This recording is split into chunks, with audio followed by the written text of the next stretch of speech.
Боевые башни обычно строились в 5 этажей. Высота их от 20 до 30, а то и более метров. Первый этаж нередко служил тюрьмой для пленников, второй – для стражи и защитников, третий, четвертый и пятый – для защитников и семьи. Обычно боевая башня завершается пирамидально-ступенчатым перекрытием. Вершину этой пирамиды украшает так называемый замковый камень.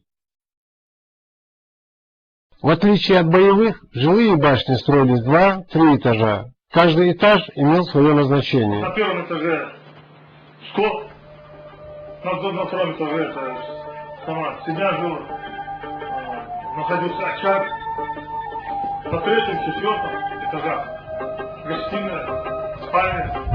У очага висела цепь, очажная цепь, она была священная. Огонь всегда поддерживался, огонь тоже считался священным. Огонь не должен был потухнуть. Даже проклятие было, чтобы потух твой огонь.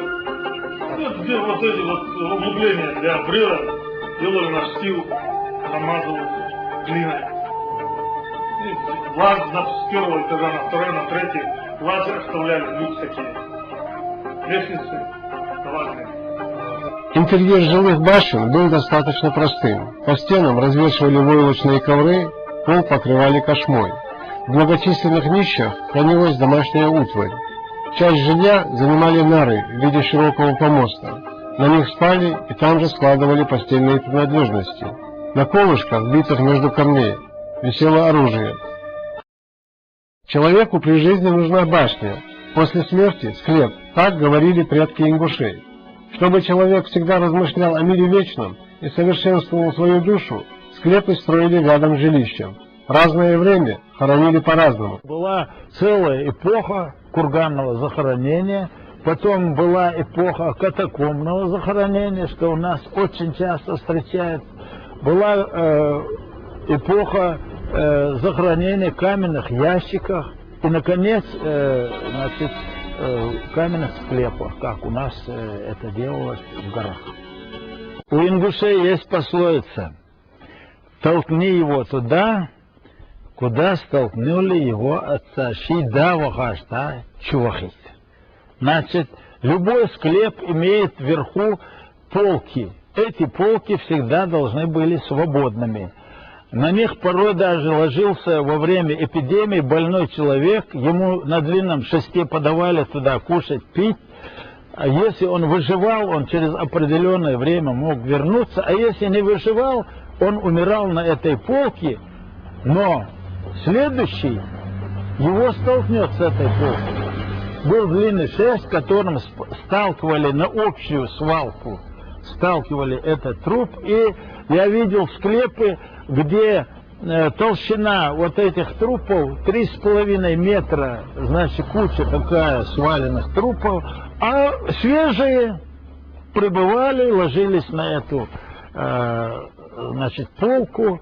В свою очередь их тоже столкнут туда. Они это знали. И когда после принятия мусульманства очень много было случаев, что старики,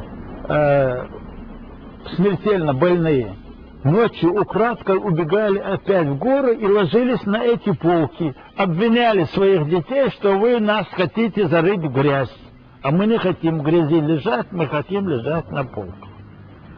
Очень много. Вот моя прабабка 3 раза сбежала отсюда туда в горы, и на 4-й раз ее привезли, она здесь умерла и похоронили по мусульманскому обычаю. А дед по матери так уехал в горы, скончался там, но все равно его сняли с полки и похоронили по-мусульмански. Мы находимся в мавзолее Бураков. Это самый ранний памятник мусульманской архитектуры на территории Ингушетии. Подобных памятников в России на сегодняшний день больше не сохранилось. Мавзолей построен в 1405 году. Над входом сохранились 3 надписи на арабском языке. Согласно надписи, здесь покоится Бек-Султан, сын Худайнада. О мавзолее ходят много легенд. В ингушских легендах Бек-Султан Бараган выступает как знатный человек и воин, проповедник ислама, погибший от рук разбойников. Это еще раз подтверждает то, что ислам проникал на территорию Ингушетии задолго до массового принятия ингушами ислама.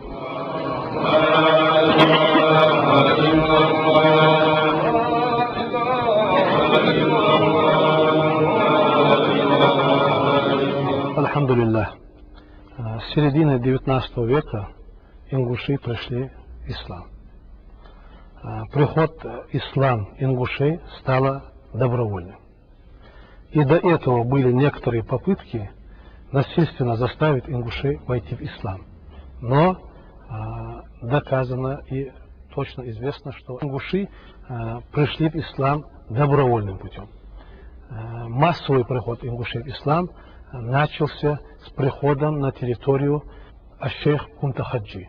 В Ингушетии есть два тариката. Кадарийский и Нахчибандийский. Но в Ингушетии есть только один мацхаб. И нам, вот имамам, хатибам, очень легко объяснять людям, потому что все прихожане наши одного мацхаба, шафи'ия. Альхамдулиллах, и тарикаты, вот эти два тариката тоже поддерживают, дают духовную пищу людям, и очень много хорошего от них тоже получают.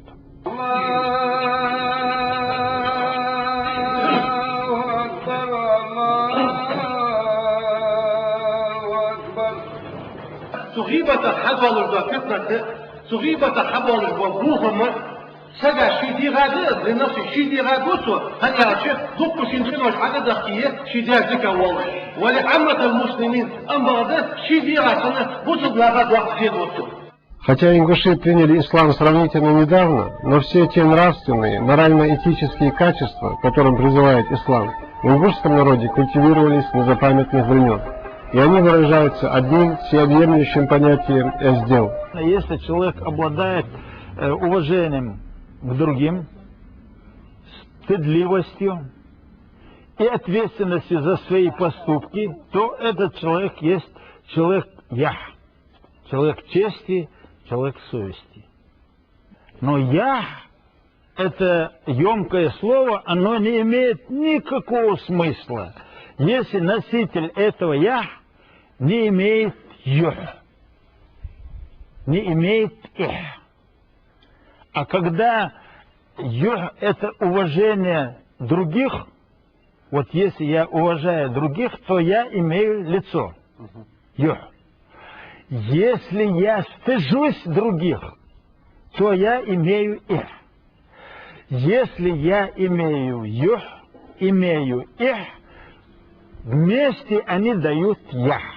А если я обладаю и ях, и юх, и их, то я уже эздел. Эздел – это взаимосвязь вот этих тройственных терминов, есть эздел.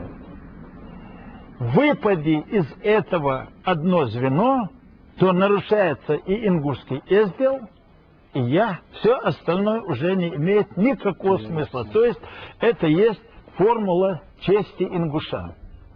В популярном очерке «Ингуши», изданном в 1925 году, профессор Яковлев тонко подметил черты характера и быт ингуша в привычной для него обстановке. Он особо подчеркивает уважение к старшему и гостю. При входе старшего по летам или уважаемого человека, пишет Яковлев, все встают и садятся снова только после того, как садится вновь вошедший. Словом, заключает он, несмотря на всю кажущуюся примитивность ингушского быта, вы замечаете весьма сложный и разработанный до тонкости свод правил вежливости и приличия, одним из основ которого является уважение к старшему по возрасту и гостю вообще. Вы с некоторым удивлением начинаете чувствовать, что среда, в которую вы попали, не так уж некультурна. Быть ингуша подчинен всяким правилам тонкой обходительности и в большей степени, чем быт большинства населения наших городов, и во всяком случае не менее, чем жизнь так называемого высшего общества в культурных странах. Образец поведения родителей, их семейный образ жизни, характер взаимоотношений между ними оказывал большое влияние на образ жизни молодых. Поэтому родители всячески поддерживают авторитет друг друга перед детьми. В случае расхождения мнений между собой родители выясняли его без присутствия детей.